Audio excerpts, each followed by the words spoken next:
Hi friends, ರುಚಿ ಪಾಕಶಾಲೆಗೆ ತಮ್ಮೆಲ್ಲರಿಗೂ ಸ್ವಾಗತ. ಫ್ರೆಂಡ್ಸ್, ಕೇವಲ 5 ನಿಮಿಷದಲ್ಲೇ ದಿಢೀರಂತ ಬ್ರೇಕ್ಫಾಸ್ಟ್ನ ಯಾವ ರೀತಿ ತಯಾರಿಸ್ಕೋಬೇಕು ಅಂತ ನಾನಿವತ್ತು ತಿಳಿಸ್ಕೊಡ್ತೀನಿ. ಅದು ಕೂಡ ಮನೆಯಲ್ಲಿ ಉಳಿದಿರ್ತಕ್ಕಂಥ ಬ್ರೆಡ್ನಿಂದ. ಇದನ್ನು ಬೆಳಗ್ಗೆ ಬ್ರೇಕ್ಫಾಸ್ಟಿಗಾದರೂ ಮಾಡ್ಬೋದು ಅಥವಾ ಸ್ನ್ಯಾಕ್ಸ್ ರೀತಿಯಾಗಿ ಕೂಡ ಮಾಡ್ಕೋಬೋದು. ನಾವು ಮನೆಯಲ್ಲೇ ಮಾಡೋದ್ರಿಂದ ಆರೋಗ್ಯಕ್ಕೂ ಕೂಡ ತುಂಬಾ ಒಳ್ಳೆಯದು. ಮಕ್ಕಳಿಂದ ಹಿಡಿದು ದೊಡ್ಡವ್ರವರೆಗೂ ಎಲ್ಲರೂ ಕೂಡ ಇಷ್ಟಪಟ್ಟು ತಿಂತಾರೆ. ಬನ್ನಿ ಈ ರೆಸಿಪಿನ ಸ್ಟಾರ್ಟ್ ಮಾಡೋಣ. ಒಂದು ಮಿಕ್ಸಿಂಗ್ ಬೌಲ್ನ ತಗೊಳ್ಳಿ. ಇದರಲ್ಲಿ ಅರ್ಧ ಕಪ್ನಷ್ಟು ಕಡಲೆ ಹಿಟ್ಟು, 1/4 ಟೀ ಸ್ಪೂನ್ ಅರಿಶಿನ ಪುಡಿ, 1/4 ಟೀ ಸ್ಪೂನ್ ಓಮಿನ ಕಾಳು, ಅರ್ಧ ಟೀ ಸ್ಪೂನ್ ಅಚ್ಕಾರದ ಪುಡಿ, ರುಚಿಗೆ ತಕ್ಕಷ್ಟು ಉಪ್ಪನ್ನು ಹಾಕಿ ಒಂದ್ಸಲ ಚೆನ್ನಾಗಿ ಮಿಕ್ಸ್ ಮಾಡ್ಕೊಳ್ಳಿ. ಓಮಿನ ಕಾಳಿನ ಬದಲಾಗಿ ನೀವು ಜೀರಿಗೆ ಪುಡಿನ ಕೂಡ ಬಳಸ್ಕೋಬಹುದು. ನೋಡಿ, ಈ ರೀತಿ ಮಿಕ್ಸ್ ಮಾಡಿಕೊಂಡ ನಂತರ ಒಂದು ಸಣ್ಣ ಈರುಳ್ಳಿನ ಸಣ್ಣದಾಗಿ ಕಟ್ ಮಾಡಿಬಿಟ್ಟು ಹಾಕಿ, ಒಂದು ಕಟ್ ಮಾಡಿರೋ ಹಸಿಮೆಣಸಿನ್ಕಾಯಿ, 1-2 ಟೇಬಲ್ ಸ್ಪೂನಷ್ಟು ಕಟ್ ಮಾಡಿರೋ ಕೊತ್ತಂಬರಿ ಸೊಪ್ಪು, 1/4 ಟೀ ಸ್ಪೂನ್ ಶುಂಠಿ ಬೆಳ್ಳುಳ್ಳಿ ಪೇಸ್ಟ್ನ ಹಾಕಿ ಇನ್ನೊಮ್ಮೆ ಚೆನ್ನಾಗಿ ಮಿಕ್ಸ್ ಮಾಡ್ಕೊಳ್ಳಿ. ಈ ರೀತಿ ನಾವು ಮಿಕ್ಸ್ ಮಾಡ್ಕೊಂಡಾದಮೇಲೆ ನೀರನ್ನ ಹಾಕ್ಕೋಬೇಕು. ಈ ರೀತಿ ಸ್ವಲ್ಪನೇ ನೀರನ್ನ ಹಾಕಿ ಮಿಕ್ಸ್ ಮಾಡ್ಕೊಳ್ಳಿ. ಜಾಸ್ತಿ ಹಾಕಿಬಿಟ್ರೆ ತುಂಬ ನೀರಾಗಿಬಿಡುತ್ತೆ, ಅದಕ್ಕಾಗಿ ಸ್ವಲ್ಪನೇ ಹಾಕಿ ಮಿಕ್ಸ್ ಮಾಡಿ. ಇದರ ಕನ್ಸಿಸ್ಟೆನ್ಸಿ ಕೂಡ ಬಂದುಬಿಟ್ಟು ಸ್ವಲ್ಪ ಗಟ್ಟಿಯಾಗೇ ಇರಬೇಕು, ಗಂಟುಗಳೇನು ಇರಬಾರ್ದು. ಆ ರೀತಿ ಮಿಕ್ಸ್ ಮಾಡಿ. ನೋಡಿ, ಈ ಕನ್ಸಿಸ್ಟೆನ್ಸಿಯಲ್ಲಿ ಇರಬೇಕು. ಇವಾಗ ಇದು ರೆಡಿ ಮಾಡ್ಕೊಂಡಾಗಿದೆ ಅಲ್ವಾ ಸ್ನೇಹಿತರೆ. ನಾನು ಈ ರೆಸಿಪಿ ಜೊತೆಗೆ ಒಂದು ಯೂಸ್ಫುಲ್ ಆಗಿರುವಂಥ ಟಿಪ್ನ ತಿಳಿಸ್ತಾ ಇದ್ದೀನಿ. ನೀವು ಹಣ್ಣು ಹಂಪಲುಗಳನ್ನು ಹೊರಗಡೆ ಇಡ್ತಾ ಇದ್ದೀರಾ ಅಥವಾ ಫ್ರಿಜ್ನಲ್ಲಿಟ್ಟರೆ ಅದರ ಟೇಸ್ಟ್ ಹೋಗುತ್ತೆ ಅಂತ ಹೇಳಿ ಬೇಜಾರಾಗ್ತಾ ಇದ್ದೀರಾ, ಇಲ್ಲಿದೆ ನೋಡಿ ಒಂದು ಸ್ಮಾರ್ಟ್ ಬಾಸ್ಕೆಟ್. ಹಣ್ಣು ಹಂಪಲು ಹಾಕಿಡುವುದಕ್ಕಾಗಿಯೇ ಪ್ರತ್ಯೇಕವಾಗಿ ಡಿಸೈನ್ ಮಾಡಲ್ಪಟ್ಟಿದೆ. ಇದು ಒಳ್ಳೆ ಕ್ವಾಲಿಟಿ ಪ್ಲಾಸ್ಟಿಕ್ಕನ್ನು ಬಳಸಿ ಮಾಡಲ್ಪಟ್ಟಿದ್ದು ಮುಚ್ಚುವುದಕ್ಕೂ ತೆಗೆಯುವುದಕ್ಕೂ ತುಂಬ ಅನುಕೂಲವಾಗಿರುತ್ತೆ. ಹಣ್ಣುಗಳಿಗೆ ಗಾಳಿ ಆಡುವುದಕ್ಕೆ ಮುಚ್ಚುಳದ ಮೇಲೆ ರಂಧ್ರಗಳು ಕೊಟ್ಟಿರುತ್ತಾರೆ.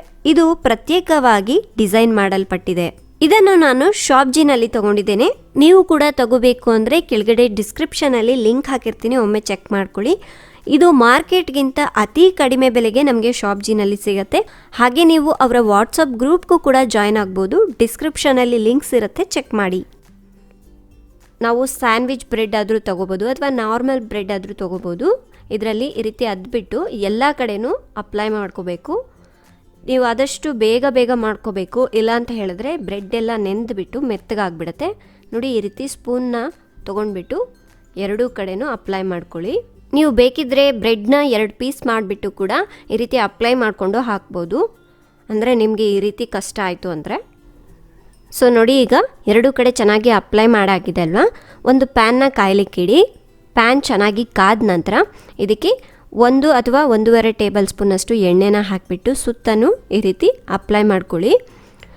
ನಾವು ರೆಡಿ ಮಾಡಿರೋವಂಥ ಈ ಬ್ರೆಡ್ನ ಪ್ಯಾನ್ ಮೇಲೆ ಹಾಕಿಬಿಟ್ಟು 1 ನಿಮಿಷ ಹಾಗೆ ಬಿಡಿ. ಸ್ಟವ್ನ ಮೀಡಿಯಮ್ ಫ್ಲೇಮ್ನಲ್ಲಿ ಇಟ್ಕೊಂಡೆ ನೀವು ಫ್ರೈ ಮಾಡ್ಕೋಬೇಕು, ಇಲ್ಲ ಅಂತ ಹೇಳಿದ್ರೆ ಮೇಲೆಲ್ಲ ಕೆಂಪು ಆಗಿಬಿಡುತ್ತೆ, ಹಿಟ್ಟೆಲ್ಲ ಹಾಗೆ ಇರುತ್ತೆ. ನೋಡಿ, ಈ ರೀತಿ ಚೆನ್ನಾಗಿ ರೋಸ್ಟ್ ಆಗಬೇಕು. ಈ ರೀತಿ ನಿಧಾನಕ್ಕೆ ಪ್ರೆಸ್ ಮಾಡಿಕೊಂಡು ಎರಡೂ ಕಡೆನೂ ಚೆನ್ನಾಗಿ ಕೆಂಪಗಾಗೋವರೆಗೂ ಫ್ರೈ ಮಾಡ್ಕೋಬೇಕು. ನೋಡಿ, ಈಗ ಎರಡೂ ಕಡೆನೂ ಚೆನ್ನಾಗಿ ರೋಸ್ಟ್ ಆಗಿದೆ. ಆದಷ್ಟು ನೀವು ಸ್ಟವ್ನ ಮೀಡಿಯಮ್ ಫ್ಲೇಮ್ನಲ್ಲಿ ಇಟ್ಕೊಂಡೆ ಮಾಡಿ. ಈಗ ಒಂದು ಪ್ಲೇಟ್ನಲ್ಲಿ ಹಾಕ್ಕೊಳ್ಳಿ. ನೋಡಲಿಕ್ಕೂ ಎಷ್ಟು ಕಲರ್ಫುಲ್ ಆಗಿದೆ ಅಲ್ವಾ, ಹಾಗೆ ತಿನ್ನಲಿಕ್ಕೂ ಅಷ್ಟೇ ಟೇಸ್ಟಿಯಾಗಿರುತ್ತೆ. ಇದೇ ರೀತಿಯಾಗಿ ಉಳಿದ ಬ್ರೆಡ್ನೆಲ್ಲ ರೋಸ್ಟ್ ಮಾಡ್ಕೋಬೇಕು.